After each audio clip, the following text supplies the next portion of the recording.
Wow, what an incredible group we have here. I feel like just about all of the 50 states in the chat. I know I glimpsed Australia briefly, um, and who knows where else. But what a blessing! Such richness in participants we have tonight. I'm Jennifer Hogue from Friends Meeting at Cambridge, and it's my honor to introduce Marcelle Martin tonight. Back in 2017, when I showed up for the Nurturing Faithfulness program at Wilman Hill, I really did not know what I was getting myself into. I had no idea who Marcelle was, and I had never heard of her book, Our Life is Love. But 4.5 years later, I can report that the combination of Marcelle's teachings and writings have led to really tremendous shifts and openings in my life. I think most importantly, in deepening my yearning for and trust in the possibility of radical transformation. Tonight, Marcelle will share her vision of the Radical Quaker Spiritual Journey. And my prayer is that this evening her presentation will be bread for each of us on our journey of faithfulness. I'll pass it to you, Marcelle.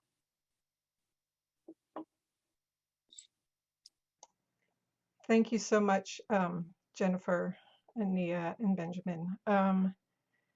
And thank you to every one of you who has made the time and showed up tonight. It's really awesome. I think we have more than 99 people who put their name and place in the chat. And it's awesome that there are so many people who are really interested in sort of taking the next step into radicalness or faithfulness in their spiritual journey. I'm not sure. Is there somebody who's unmuted that's causing that feedback? I think it's fixed now. Great, wonderful. So you might just take a look, see who else is here, or just sense into the fact that there are hundreds of people here, or almost hundreds of, there's over 200 people here tonight. And just get a sense of being part of a collective group that's hungry for the radical spiritual journey, that's feeling a yearning to go deeper in the spiritual life, that's feeling a need to enter into a different kind of being, or to make a more radical witness, or to serve in a newer, deeper way. Whatever it is that's in your heart that's drawing you forward, you're not alone. You're part of a group of people, and many of us are here tonight. Some will be watching this webinar, and of course, many, many more are participating in different ways in the life of the Spirit. I'm going to be talking about the Radical Quaker Spiritual Journey, but I need to say up front that it's really the radical human spiritual journey, and Quakers have had a particular way of understanding it, talking about it, supporting one another. It's not unique to us. It's really a human journey that we're all called to, a deep and transforming journey. And as we begin, I would just like to say a prayer for everyone here, that God, that Spirit, that Christ, the light, love, truth might touch each person here in their heart, in their mind, in the center of their being, and give each person what they're most seeking, the help they need for the next step, the clarity, the guidance, the healing, whatever it is. That each person might receive it either through words I might say, or through a conversation you might have in a breakout group, or through listening to the words of other friends that I might share, or in some other way, just through being here. We're going to do a guided meditation. It may be God will speak to you or touch you or guide you or heal you during that. Whatever it is, I pray that we might all individually and collectively be moved deeper into the Spirit together. These are times that really call for radical faithfulness. And when I agreed to do this, or I came up with the idea to do this months ago, I imagined that I was going to be introducing the 10 elements of the Quaker spiritual journey that I discuss in my book, Our Life is Love. Something that I've done many, many times at Quaker meetings and gatherings across the country for years. But In the last month, as I sort of took more time to pray about this evening and listen for God's guidance, I shouldn't have been surprised, but the guidance was, it's not enough just to restate what you've already said. You have to go farther. Our times call for something more bold, more clear. And they also call for you to share, for me to share more of my own experience. I mean, in the back of the book, I do share some of my experience, but I avoided the radical edge. And so it's like, go one step farther today. We all need to go one step farther into the radical edge of what God is calling us to. So there's a part of me that's really happy to do that, excited about that. And another part of me that's sort of standing in the corner, whining, whining about that and afraid. So I ask you to hold me in the light. I have many people here. Elaine Emily is serving as my elder. My husband Terry is always serving me, helping me to go deeper. And many other people are praying for me tonight and for all of us, praying for this gathering. So I just give you a little overview. I will share a little bit of an overview of the Radical Quaker Spiritual Journey with a few quotes from other friends. Then I will turn off the slides and share something of my own story and then lead a guided meditation. And after that, we'll go to the 10 elements of the Quaker Spiritual Journey. We'll have 2 opportunities for breakout groups. There'll be a little time to write in the journal or reflect after the guided meditation. There'll be 1 breakout group in a pair, sort of beginning of the second hour. And at the end, for those who have energy left at the end, the last 15 minutes or so, you'll be put in a small group to share. So that's our plan. I'm going to share some quotes from other friends about the Radical Quaker Spiritual Journey and what it calls us to. So this is from Thomas Kelly's Testament of Devotion from the essay called Holy Obedience. Out in front of us is the drama of individuals and of nations, seething, struggling, laboring, dying. Upon this tragic drama in these days, our eyes are all set in anxious watchfulness and prayer. But within the silences of human souls, an eternal drama is ever being enacted, in these days as well as in others. And on the outcome of this inner drama rests ultimately the outer pageant of history. It is the drama of the lost sheep wandering in the wilderness, restless and lonely, feebly searching, while over the hills comes the wiser shepherd, the eternal God of love. I would direct you to the life of absolute and complete and holy obedience to the voice of the shepherd. For the eternal is urgently, actively breaking into time, working through those who are willing to be laid hold upon, to surrender self-confidence and self-centered effort, that is, self-originated effort, and let the eternal be the dynamic guide in recreating through us our time world. I'm going to read that last paragraph again because it really contains the essence of the radical nature of the Quaker spiritual journey, if you take it really seriously.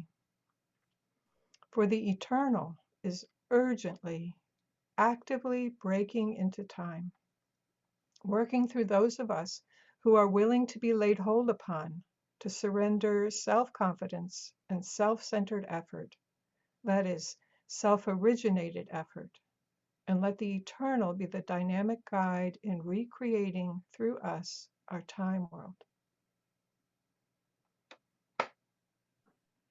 He's not saying surrender effort, but surrender self-originated effort. So it's to let God be the dynamic guide, God be the eternal be the guide, the initiator. Here he says more. It is just this astonishing life that intends complete obedience without any reservations that I would propose to you in all humility, in all boldness, in all seriousness. I mean this literally, utterly, completely, and I mean it for you and for me. If you don't realize the revolutionary explosiveness of this proposal, you don't understand what I mean. This is something wholly different from mild, conventional religion that, with respectable skirts held back by dainty fingers, anxiously tries to fish the world out of the mud hole of its own selfishness. Religion as a dull habit is not that for which Christ lived and died. Jesus put this pointedly when he said, "You must be born again." And Paul knew it. If any man is in Christ, he is a new creature. So I'm going to share some other Bible passages that were really important to, real short ones that were really important to the Quaker understanding of the radical call. And I just want to say that that the first Quakers were intensely Christian. They were devoted Bible readers, and yet they had a radical interpretation of the Bible, that it was much more than conventional religion was telling them. They read it in a new way that was challenging and radical in their time and is still challenging and radical in our time. So here's some of the passages that were important at the beginning for Quakers and that are still important. From the beginning of the Gospel of John, "This was that true light, which lighteth every man that cometh into the world." So the gospel is talking about that true light, which was the first creation of God, and with God created everything else. And it says that light manifested or incarnated as Jesus, but it also says that same light lighteth every man, every person that comes into the world. And so early Quakers said that light of Christ, that light which Jesus incarnated and acted out, is in every one of us. And so that knowing that, they read the whole gospel in a radical way. So this is from the words of Jesus in John 3:7. "Do not marvel that I said to you, you must be born again." And in a minute, I'm going to talk about what early Quakers understood, and then I'll talk about what maybe we might understand by that. It's different from what conventional religion thinks about as being born again. Many Quakers at the beginning quoted this line when they were in court. "For those who are led by the Spirit of God are the children of God." And that's where our word leadings comes from, being led by the Spirit of God. Those who are led by the Spirit of God are the children of God. And this one, this last one, I'm going to read 2 Peter 1:4. "He has granted to us his precious and very great promises, that through these you may escape from the corruption that is in the world," meaning society, "and become partakers of the divine nature." So we are called to become partakers of the divine nature. That's right in the Bible, in the New Testament. Children of the Light was the first name for Quakers. They called themselves in the first generation sons and daughters of God. They knew themselves to be called to become partakers of the divine nature. So here's a radical statement of what that meant. It was radical. It was radical in the time that it was written. It was written by a Quaker traveling minister before the split between the Hicksites and the Orthodox. So he was respected by all friends at the time. He was from New England, born in Providence, Rhode Island, I believe, and traveled at the end of his life to Europe and died in Ireland. But on his final ocean voyage, he wrote a manuscript which had a long title, which begins "Essays on Salvation by Christ." But he wrote about the radical idea of what that means. It's not just believing that Jesus has done it all for you. It's much more than that. He says, "The new birth is a union of God and man." And he writes, "In all ages, it has been a real birth of God in the soul, a substantial union of the human and divine nature, the Son of God and the Son of Man, which is the true Emmanuel state, God and man in an ever blessed oneness and harmonious agreement." This, on the one hand, can take place and proceed no further than God is livingly the continual mover, worker, and efficient cause of all that is rightly wrought therein. Nor, on the other hand, any further or faster than man comes under the holy influence of the Spirit grace or power of God, whereby he worketh in us.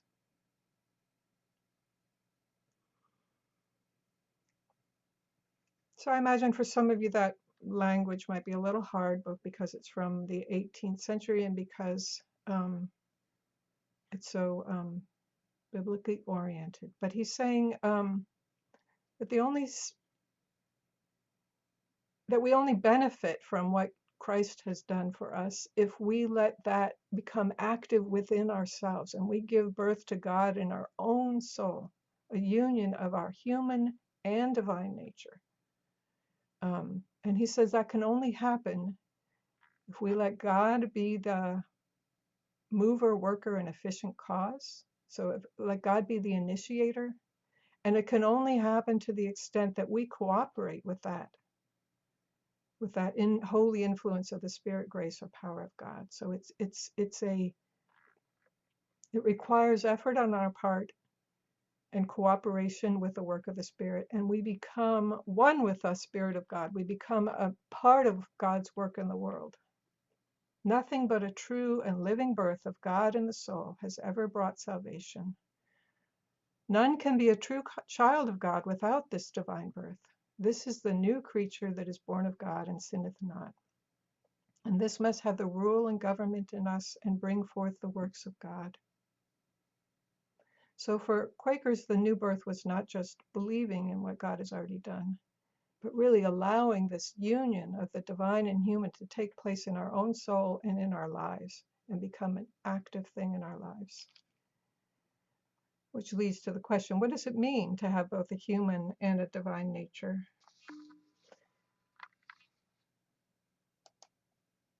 I'm going to stop the slides for a while and talk about my own story. So that's the end of the biblical quotes. And that's sort of the strongest statement I can make of what is this radical journey to which we're called. So I've shared with you a little about how so an 18th century friend and a 20th century friend wrote about it, and now I'm going to share a little bit of my own experience being now a 21st century friend. And I can't say that I have that the union of the human and divine in me is complete. It's a work in progress, but it's a work toward which my friends help me remember that's what I'm called to. And I have experienced enough of this process to know that it really is an extraordinary thing that we're called to. Let me see how I'm doing with time. Of course, I'm behind. But let me tell you something about my own story, which is a process. It's a process that started in the 1980s when I was in my 20s, and I became more aware of the inner workings of my mind and heart. I became dissatisfied with the goals for my life that were offered by the culture and by the graduate studies that I was taking. It's like there has to be more to life than this, and my heart was saying, yes, I sure hope there's more to life than this, and what's going to happen after I die, and big questions set me seeking and paying attention to my inner life. When I ran out of help from the books I could find in the library, I started paying attention to my dreams, to become aware that there's energy flowing in my body, that I have intuition, that there's something guiding me. I sort of look back and realize, yeah, there was something that was guiding me to take this path or choose this boyfriend instead of that one. Along the way, there was something that was guiding me that I didn't really know what it was. And as I became more aware of that, it's like, oh, there is something that's guiding me. And then I have to started learning about discernment. So as I began to become really convinced, yeah, there is a divine force in the world, and I was not at first comfortable calling it God, and later I did decide to claim that term for this cosmic, eternal, all-encompassing, eternal being that's alive and that created, out of which everything was created. Um, but at first it was a sense of that, God is out there and I'm listening for a voice or signs or intuitions or to discern the guidance. And that guidance, I was living in Western Massachusetts at the time. I'd gone to graduate school in Amherst. Um, I lived in 7 towns in Western Massachusetts, but eventually I felt led to move to Philadelphia. And it was in Philadelphia that I eventually found the Quakers. But before I did, I had this sense of being guided by God, and I was trying to pay attention to guidance. And I was guided to live in West Philadelphia, in a section of West Philadelphia that was really mixed race. I was guided to work at the Community of College of Philadelphia in the far end of West Philadelphia, in which I was often the only white person on the street or in the classroom where I taught. And it was God that was leading me there. I began to look for spiritual community. It's like, where can I find a community of other people who feel like God is leading them in their lives? And I found Quakers. And I began to learn how to discern about leadings to speak in vocal ministry. And there was a period of time when God was not amorphous, but became like Jesus as a companion. There was a period of time when I experienced that. And one of the first times was the first time I attended FGC. I attended a gathering called Mystics Among Friends Today.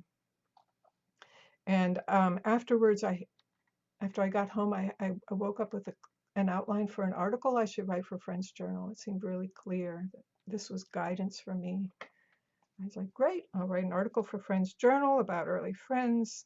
I thought, well, first I have to do some research about that. First I have to do this. First I have to do that. And then, about 4 months later, I'm taking some time by myself in a little farmhouse in the endless mountains of Pennsylvania.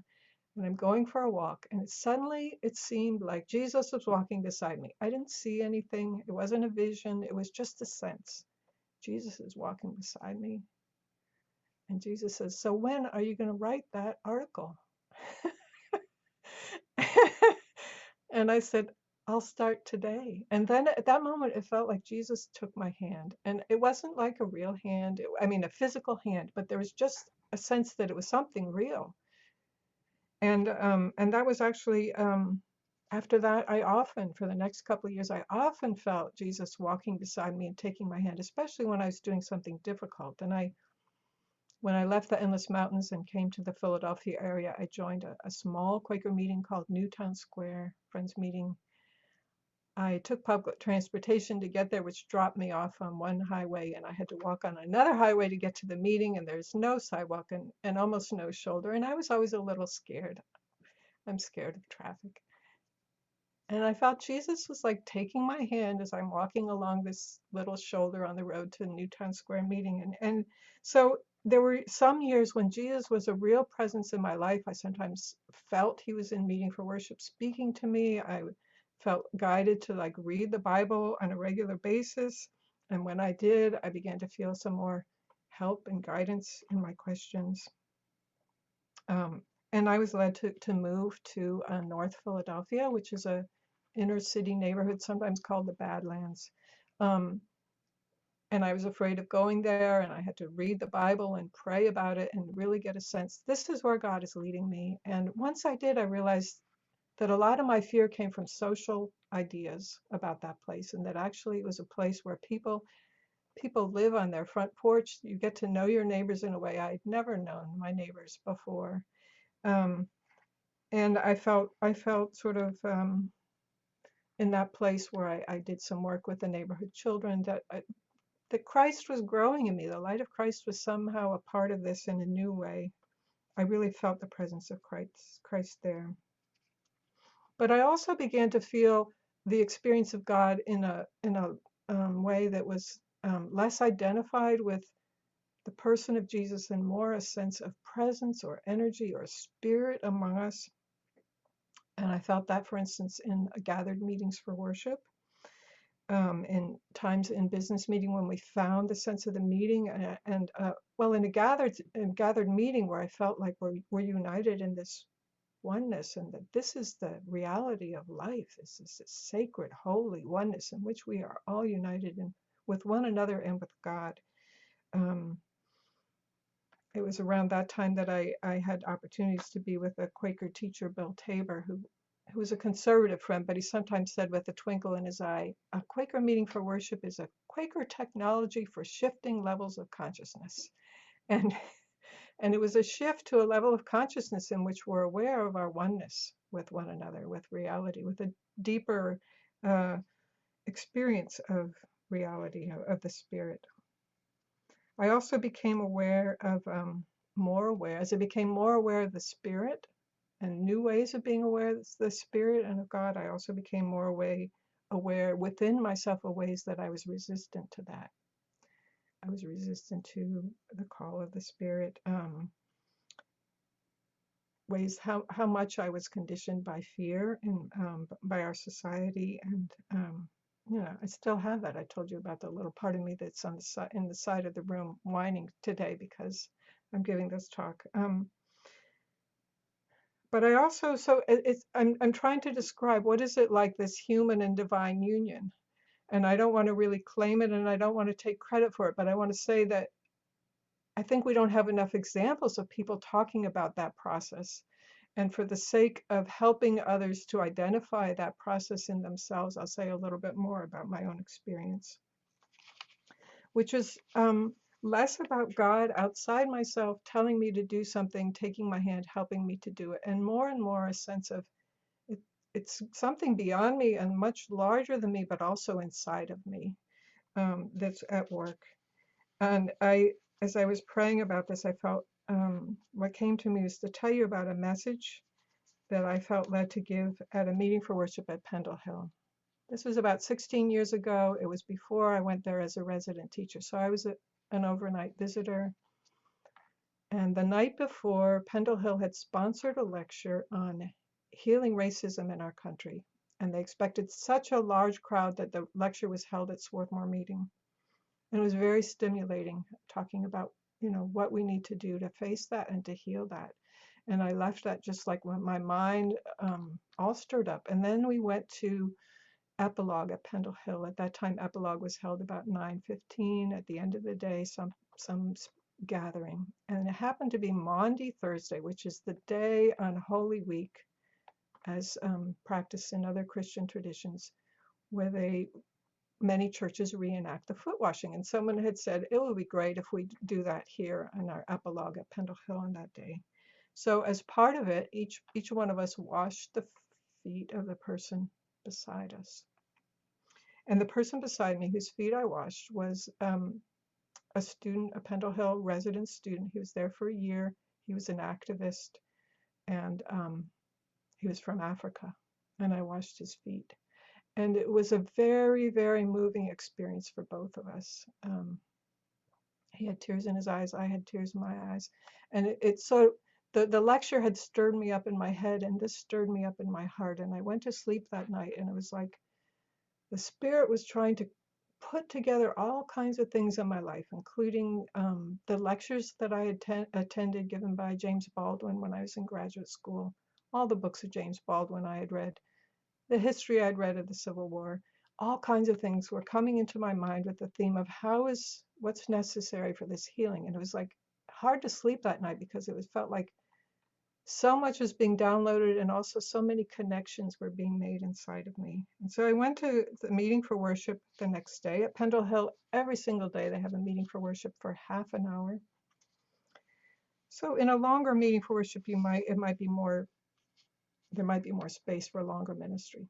But the ministry tends to be short at Pendle Hill. And that day I just felt this enormous sense of a message being given to me. And doing my best to discern about it, I stood up and started speaking, and there's like this force coming through me. And started with like what's necessary for healing, and then about how do we approach healing racism in this country. And it wasn't like it wasn't a personal message. It wasn't like a message that I go around speaking all the time. It really felt like it came from beyond me. And after I'd been speaking for about 10 minutes, a woman across the room made this sign, it's like, time to shut up and sit down. And I was a little startled. I'd never seen that sign before in a meeting for worship, directed at someone who was speaking. And I brought the message to a close and I sat down. And at the end of that meeting for worship, I was just quaking and probably crying a little bit. And I stayed in the worship room and prayed. And part of my question was like, what happened there? That felt so much bigger than me. Was I mistaken? Was it not meant to be a message? And a friend came up and sat beside me, put a hand on my shoulder, and that helped me calm down a little. And she just said, "Were you faithful?" Like, as far as I know, to the best of my knowledge, I was faithful. And she said, "I think you were faithful." And the next day, the man who had been sitting beside me came to me and he said, "Marcelle, I don't know what happened, but when you began speaking, something came out of you that caused a healing in my relationship with," he mentioned a member of his family. And I have to say, that was nothing of my doing at all. It was not my intention, although I was speaking about healing. But I bring this as an example because that's what we're called to. We're called to be willing participants, to let God be the mover and the actor, and to move beyond our knowing. And I think that meeting for worship is a way where we can practice that. But we're meant to do it in all of our lives, in every aspect of our lives. We're meant to become vessels for God. And I've spoken longer than I wanted to, but I just want to say that it's something beyond meeting for worship. That there have been sort of larger projects in my life. So the ministry to which I'm called is a ministry of spiritual nurture, but many other people are called to other ministries, to healing, to service, to teaching, to building things, to becoming witnesses, radical witnesses, to modeling different kinds of community. There are just so many different ministries. Early Christians called that, members of one body. We have different functions, but we're all needed for the body of Christ. We're all needed for the body of God's work in the world. And that's one of the things that I have experienced as I've gone along this spiritual journey, that God likes to work through individuals. But even more, God likes to work through groups and communities and collectives, and can do a lot more that way, using a variety of gifts. And that has been my experience, that more and more gifts are drawn out of me, and sometimes things are drawn through me, but also through others, and that collectively we create something. So most recently, it's been the Nurturing Faithfulness program in New England Yearly Meeting, in which I've just felt this extraordinary sense of energy and leading and divine light coming through me and coming through other people. And I think that collectively we're called to many things. And I think that we're living in a time where we're facing, we're on the precipice caused by climate change. And it's not that evident for most of us in our daily lives right now, but we're really at a tipping point. And I think that we do have the potential to mitigate that, to turn that around, to help humanity evolve into what we're called to be, which is both human and divine. And we need to be willing to take that step into the radical spiritual journey, to let God be the main mover, the primary mover in us, to learn how to do it, to help each other do it. So I want to show you an image that I have loved from my reading of early Quakers, my favorite image that they had for God. They called God the divine fountain of life and love. And it spoke to their experience that what God was, or the energy of God, the energy of life, the energy of love, was flowing through them and flowing through all of creation. That God, what God is not just a man in the sky, but a flow of energy, a flow of wisdom, a flow of spirit. And early friends talked about being joined with the fountain. That was a metaphor they had for that becoming a part of what God is and letting God flow freely through you. And I'd like to lead a guided meditation just to get a sense of that, for each person to get a sense of that for yourself. Um, I will leave this image, but I invite you, if you're comfortable, to close your eyes and to let images come. With any guided meditation, um, I will suggest some things, but please be open to what the Spirit brings to your attention, and let the Spirit, let truth, let love, let Christ, the light, however you understand God, um, guide you in this meditation. So just start by relaxing your body, but if possible, keeping your spine straight. And focus for a moment on your breathing.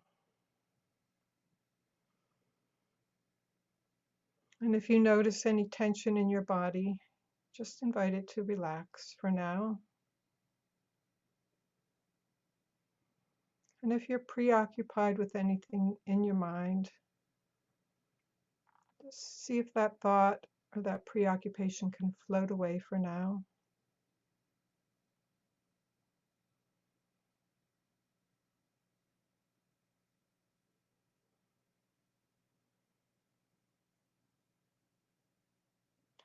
And remember a time when you felt at peace, you felt connected to nature or other people. You felt your sense of belonging as a part of this life, as a part of the wholeness of this life.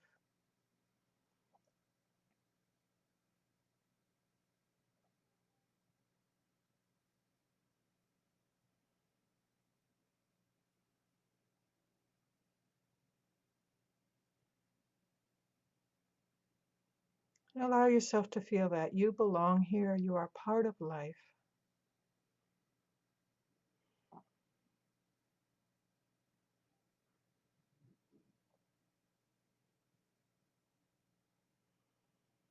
And remember a time when you felt loved or companioned, cared for, or a time when you felt that you had received helpful guidance either from another person or from within.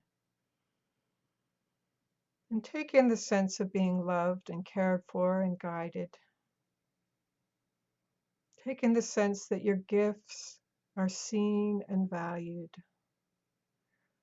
And just sit with that sense for a while. You are loved, you are cared for, you are guided. Your gifts are seen and valued.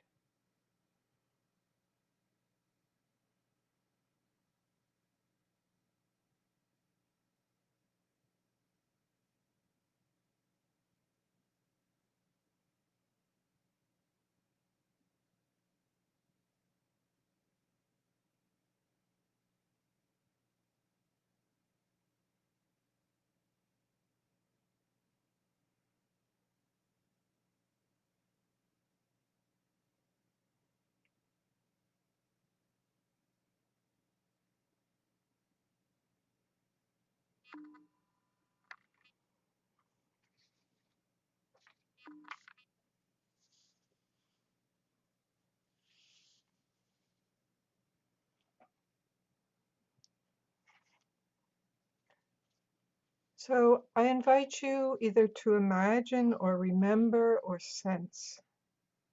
Sense the presence of the Spirit of God or Christ, the light, or the universe, taking the initiative in you, being the guiding force in you. What does that feel like? And what is your state of being when you are allowing God or Spirit or Christ, the light, to be the initiator in you?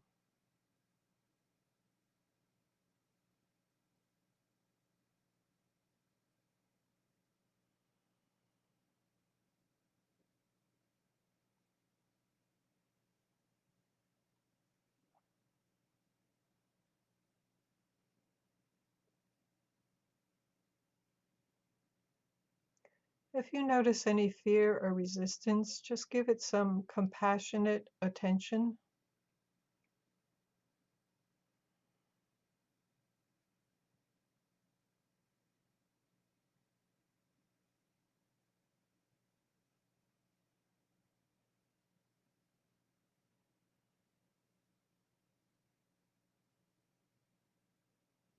And allow yourself to imagine the Spirit acting in you, acting through you, speaking through you, living your life in cooperation with your smaller self, growing you into a larger sense of being, both human and divine.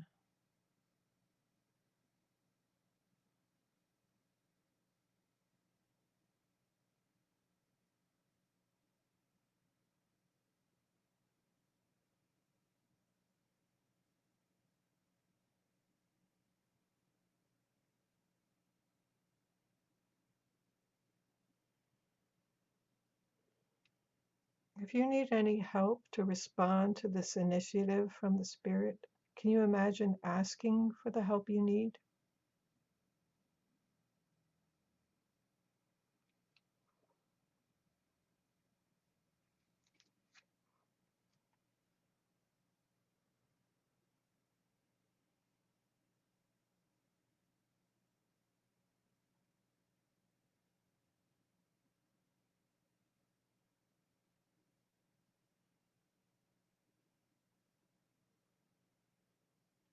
As we come toward the end of this meditation, see if there's an image of you becoming united with the divine nature.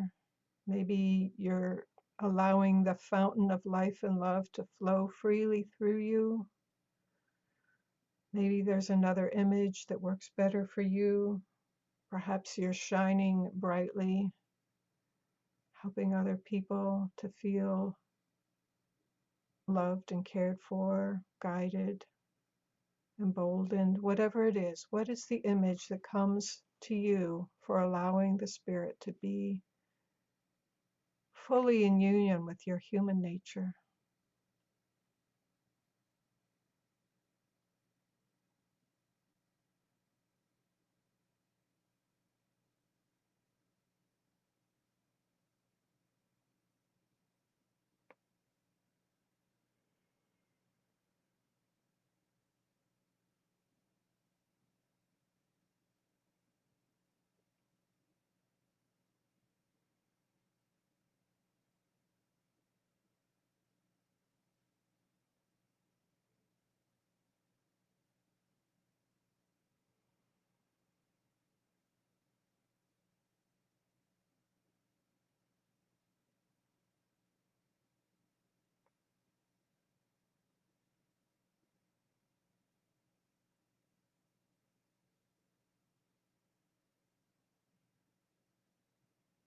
And take some more deep breaths and exhale deeply.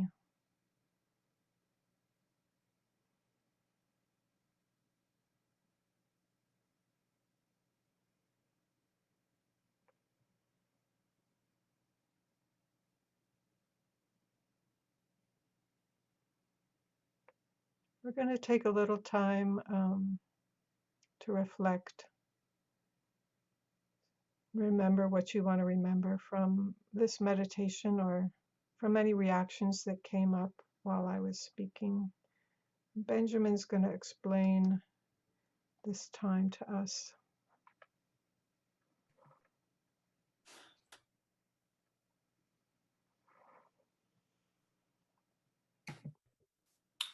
We invite you to take the next 5 minutes, not a long time, for silent reflection or journaling on this question. How does God want to live in me? What does God want to do through me? If God is not the best for you, try one of these: Christ, the light, Spirit, Holy Spirit, fountain of love and light, life and love, eternal being, oneness, the universe.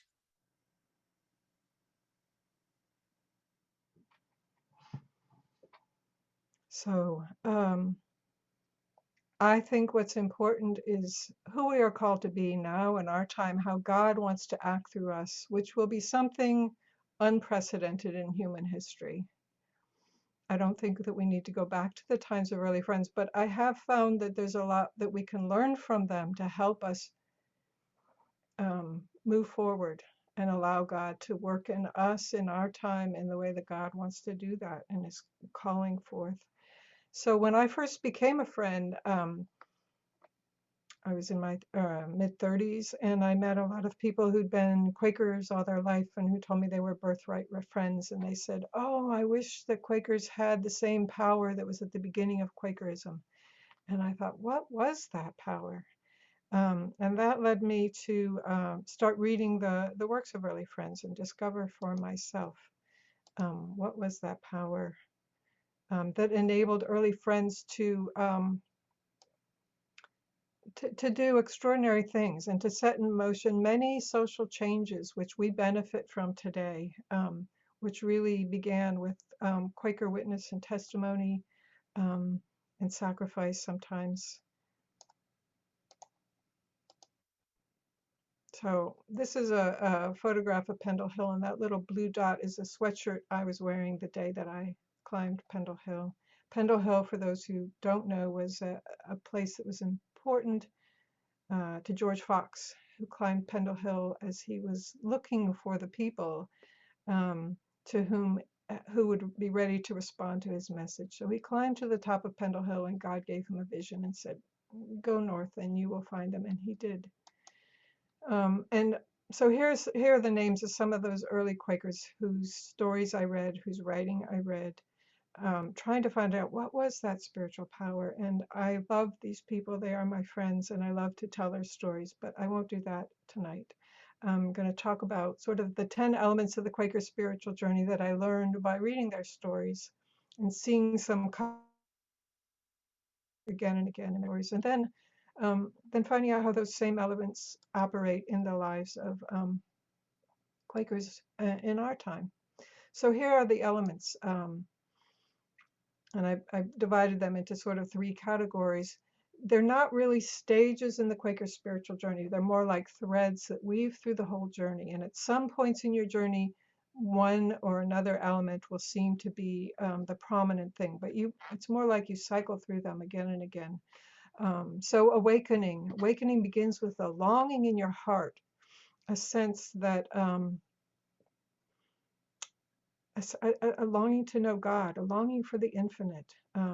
I'm going to read them, and then I'm going to speak about each one a little bit. Seeking, turning within, and then those that relate to convincement or becoming a Quaker. Openings, the refiner's fire, and community. And those that really are about the gradual process of giving your life more and more to let God lead and guide and be the active force and the power, the spiritual power in your life.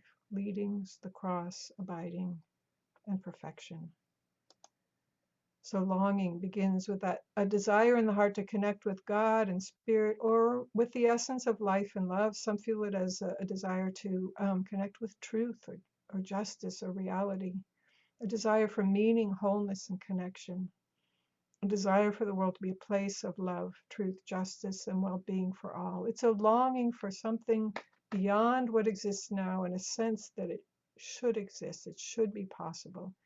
It's like we are made for the infinite, and our hearts are longing for the infinite. And for some, that longing is painful, so we try to cover it up. But actually, by paying attention to that longing, will help us to know what's in our hearts, to feel what's in our hearts, to be guided by the Spirit that speak to us through our heart. So longing usually leads to seeking. People feel this longing for something more than what they're experiencing now, for a deeper intimacy with God, and they start searching. And they used to search for purpose and meaning, for ultimate reality. And that seeking often involves an exploration of various spiritual teachings or practices or philosophies beyond what is already familiar. Sometimes it means exploring and participating in one or more religious communities. Sometimes you stay in your community, but you're seeking to find the depths of it, the radical depths of what was it that caused this faith journey, this faith path, this spiritual community to begin in the first place. Where's the passion? So seeking for that. And then turning within. It's like the seeking is often very outward. The books you read, the teachers you listen to, the practices you do, the churches you go to, and all of that can help you and guide you, and you can grow a lot from that. But at a certain point, it's not going to satisfy that eternal longing in the heart completely. And so you turn within for finding that direct experience of God. Begin to give attention to your internal experience. You discover that there are awarenesses inside and subtle impressions that you weren't paying attention to before, that no one talked to you about or explained well enough. For some people, turning within means waiting in prayer or contemplation, meditation, worship, or silence to sense the presence of God, Christ, or the Spirit within oneself or through one's inner life, or to receive divine guidance inwardly. I'm just going to do another brief introduction to the elements of the Quaker spiritual journey that I describe in this book. And sort of as we go along, you'll see more what's radical about them, I hope. So we looked at the ones that are most familiar. The next one I called openings from a phrase used by early friends. It's like revelations that they received of divine presence or power, guidance, love, truth, sort of revelations of God's ways. And those revelations showed them that God's ways were actually different in many respects from the ways of the world. Like they saw, they lived in a society that was highly stratified by class and wealth and gender and all these rules for maintaining a hierarchy. And their sense was that, from God's perspective, everyone was spiritually equal. And that was radical, and that required of them a new kind of behavior. If they were going to live in conformity to God's ways rather than the ways of the world. And that led them into the experience of the next element, which they refer to by many metaphors, but probably the most common was the refiner's fire, which is a metaphor used in the Bible, which says God sits as a refiner. A refiner is someone who took metal and put it in a hot fire to purify it. So silver has to go into a very hot fire, and everything that's not as strong as silver melts away. And if you want to purify gold, you put it in an even hotter fire. So the idea was that there are experiences that may be difficult, like being in a fire. They may be painful. They may be revelations about yourself, about your conformity to the world that's uncomfortable. But it's not because you're not being shown these things because you're an irredeemable sinner that's going to be damned to hell forever. It's because God wants to purify you and turn you into the pure gold that you were created to be. So the refiner's fire is that aspect of the spiritual journey in which you see things about yourself, about your conformity to the ways of the world, that need to be changed if you want to live your life as part, if you want to grow into your divine nature, if you want to live more like God created us to live. So the light causes us to examine not only our outer conformity, but also the inner ways that we oppress love, truth, spirit within us and deny spiritual truth and reality. It may be a revelation to you that you do that at all, and it requires a sort of a deep looking within to get a sense of how we do that. It requires a great deal of self-knowledge, a great willingness to be honest and humble about what's going on inside of ourselves. And we realize that if we want to live according to divine love, truth, justice, and peace, we need to change our ways. So faithfulness is sort of changing your ways to live more the way God would have us live, causes a person to be refined like pure gold. So we're not going to stop to answer these questions now. But a question that comes is, when have you felt the need to examine and change certain behaviors or beliefs? And Quakers in their 350 some year history have been doing that, sort of step by step, examining beliefs and behaviors to which they have conformed and realize, oh, that's not God's way. And to do that hard work of looking within, changing your ways, and living according to the openings or the revelations of God's truth and way requires community, faith community, spiritual community, to help each other through this process. And Quakers have believed that God calls faithful people into spiritual community or church. That this is not this journey toward union with the human and divine nature requires a community and not just an individual search. And in community, we serve each other, we help refine each other, we grow in love, and we develop and use our spiritual gifts. We help each other recognize our spiritual gifts and use them. We help each other with discernment. Discernment is very important if you are following a path, trying to follow the leadings of God, because we have many voices within, and not all of them are showing us God's way.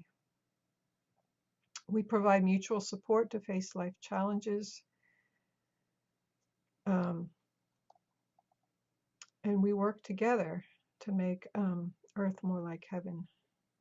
So have you ever experienced the spiritual support that a community can provide? I certainly hope you have. I hope your Quaker meeting or your faith community, whatever it is, has been that for you. The next stage is leadings or leadings of the Spirit. I quoted that line from the Bible that says, "All who are led by the Spirit of God are children of God." And Quakers believe that God not only has written or inspired the Bible, which gives us guidance about a good way to live, but actually gives specific instructions to individuals and to communities, meetings. So here are three different words that Quakers have often used to talk about this. One is a concern. That's a sense that God, the Spirit, is asking an individual or community to pay attention to a particular situation that's out of order, that's not the way God wants it to be, that's causing harm or suffering, and be ready to take action if being led by the Spirit. But a concern is not the same as a leading to action. It sort of comes before a leading to action. The leading then is a sense of being called by God or the Spirit to carry out a particular action. And a call is more like a vocation, a sense that a person is called, God has called a person or group to address a particular concern or to bring some kind of service or healing or ministry to particular persons, places, or situations over time. And over time, a call may involve many leadings to specific actions. A call may last for decades or for a shorter period of time. And I also talk about nudges. So nudges is like some little sense that the Spirit is nudging you to do something, but it's not, doesn't seem quite big enough to call it a leading. So I might be nudged to call a particular friend or call my sister, or to do something. It is a prompting of the Spirit, and whether your promptings that the Spirit gives you are small or large, it's always an opportunity to learn how to respond to the leadings or the promptings of the Spirit. And the Quakers have testified that, if you're faithful in small things, God will give you bigger things to do. The cross is a word that is difficult for many friends. And it's the way early friends used it is a sense that some of the things God asks us to do are difficult. They may require suffering or sacrifice. They may not be what we most want to do.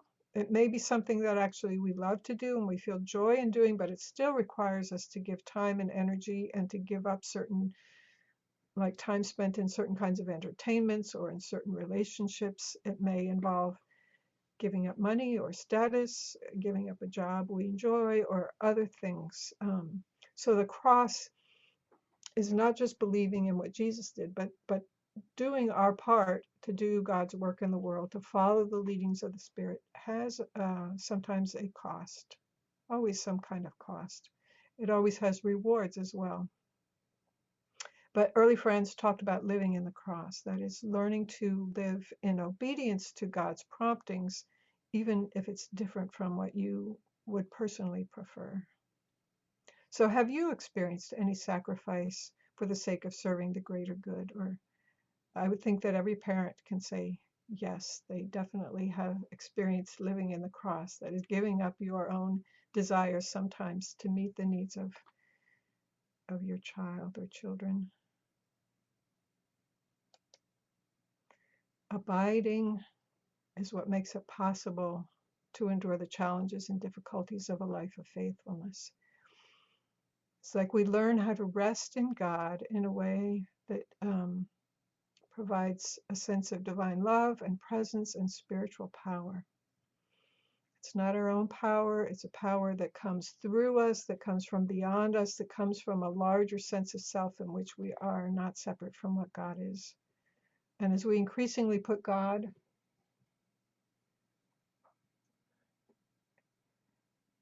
Christ, the light, what? My husband is giving me a message that I need to smile more and be happier. Thank you. Thank you, Terry. All right. Well, abiding is definitely about smiling more, even when things are difficult. All right. Abiding is that sense of the presence of God, the love of God, the support of God, of the Spirit, which makes it possible to move forward, even to do things that are difficult. That gives us strength to do God's work and peace of mind and heart. So, have you experienced moments of abiding in God's love or presence or peace?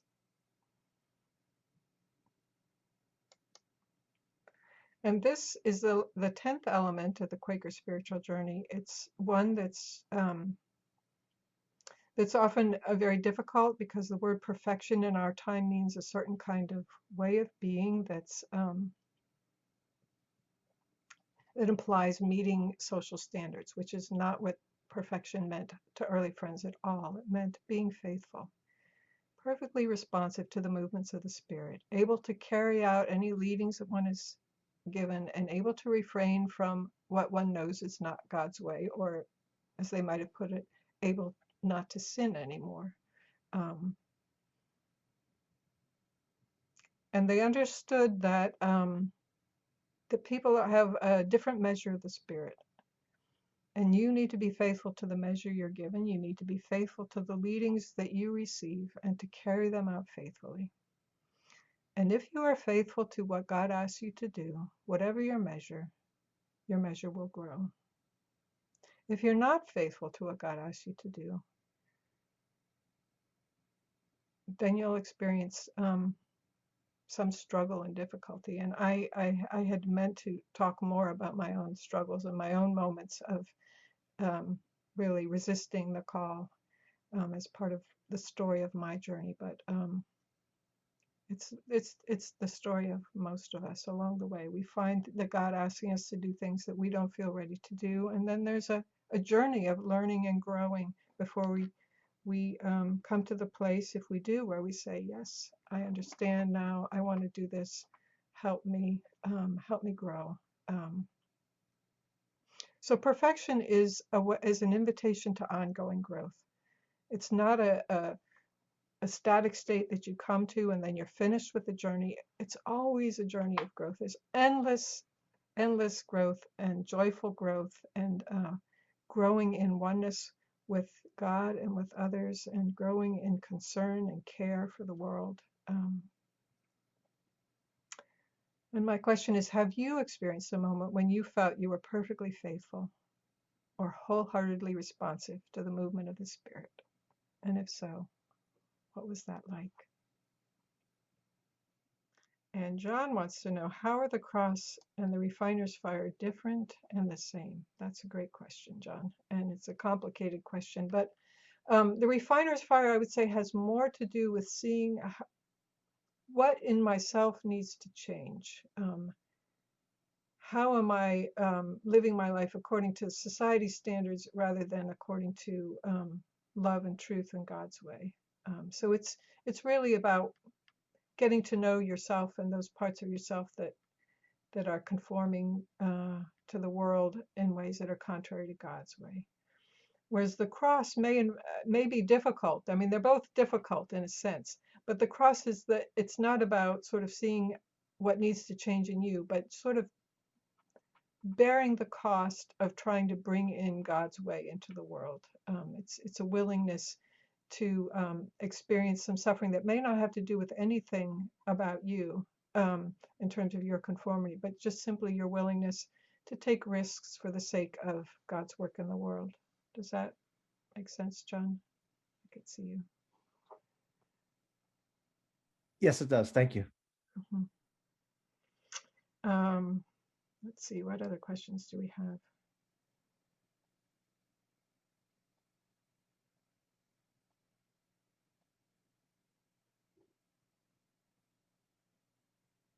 How do you get more vocal ministry in meeting? Well, that's another that could be a whole subject for great study. But I've often heard that if you want to raise up ministers in the meeting, that first you raise up elders. That is, people who nurture the spiritual life of the community and who are ready to do that in part through prayer. And that's the key to helping to increase the vocal ministry. I think it also has to do with nurturing this, as you nurture the spiritual life and of individuals and of help people, get more directly in touch with God and God's leadings, they'll find more ministry. But it's also good to invite traveling ministers from other meetings to come and visit your meeting, and that may help increase the ministry and meeting. That's a quick answer. So a Delphi meeting used Our Life is Love 1 year. Great. Do I find other friends object to the use of the Bible as a source of guidance? What is my feeling about Pauline teachings? Well, I think, Quakers, and there are several branches of Quakers, and some of them are very, very focused on the Bible, and others are more, at least there are particular meetings in which some Quakers are more allergic to the Bible and to the ways that Christian teachings have been used and have been sort of used for oppressive purposes. So I think that there are different reactions among Quakers. There are still friends who find the Bible to be a great source of spiritual guidance and do feel that it is inspired. And I'm sorry, I don't really have a commentary on the Pauline teachings tonight. Wow, there's a lot of really serious questions here. So I think I'm going to answer one more from Jean Pfaff. I'm interested in your further thoughts on inner resistance.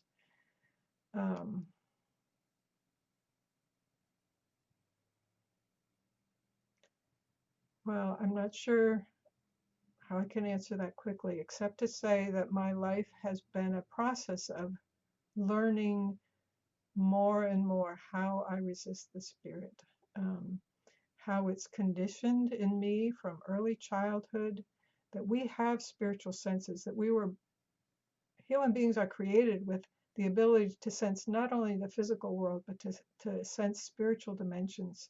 But our cultures, most cultures, especially Western cultures, teach people to close down their inner senses, not to pay attention to them, to disregard them. And some people have more gifted and able to keep them open through childhood and into adulthood. But most of us have to go through a process of, first of all, discovering that there are other ways to sense the world and then helping one another to sense that. And meeting for worship is a wonderful way to do that.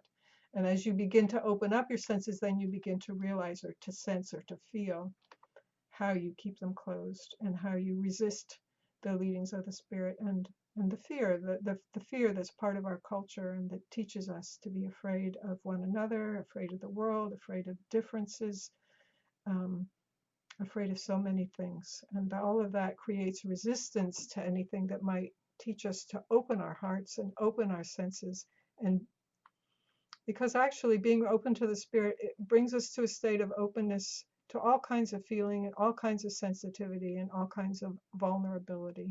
Being open to the Spirit really makes us vulnerable to life, to experience, to feeling, to sensation, to awareness, and at the same time to divine love, to divine joy, to connection, to our real place in the world, and our real belonging in the world when we find our real place. That's a quick answer. So I would just want to say thank you, friends. Thank you, especially to those of you who stayed this long. I've had a chance to see your faces and your names, and I'm so grateful that you've come. I really appreciate your being here. And I look forward to future opportunities to connect with you, maybe in a more intimate setting. Please consider if the Nurturing Faithfulness program is the right thing for you. The next offering of the program starts in September of 2022 with a residency at Woolman Hill. Anyway, thank you, friends. And